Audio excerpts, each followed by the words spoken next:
ওই কালকে কি ফ্রি আছো? কালকে তো ফ্রি আছি। ফ্রি থাকলে আমার বাচ্চা একটা কাম করে দেন নাকি? হাজিরা কত দিবেন? হাজিরা 500 হানি দিমু। ঠিক আছে করুমনি। ওই কালকে আমার বাচ্চা হাজিরা করে দিবি। হাজিরা কত দিবেন? টেহা 700 করে দিমু। তাহলে করুমনি। মানে খারাপ পাই না জানি। হ্যাঁ 700 টাকা দিবার কইছে। গরিব মানুষ 200 টাকা একটা বেশি পেলে ভালো হয় না? এই হিসাবে আমার অনেক করণ লাগবো। ঠিক আছে, কিন্তু বাড়িতে তার মানে 2 জন বেডি কামলা আছে।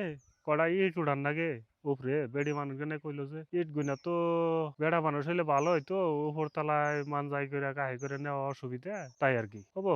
নগে আছে বেডি মানুষ, তাহলে এই কাম তো করা ভালো হইব। টেহা 500 তাই কি আসি আমি, টেহা পয়সা বড় কথা না। আমি উদ্ধার করে দেন তাই করুম। তাহলে কালকে যাবি তো না? ঠিক আছে তাহলে আহিস। আচ্ছা হবো, টেহা পয়সা বেশি বড় কথা না।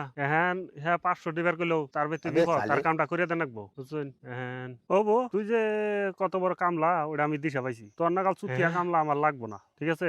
তুই থাক।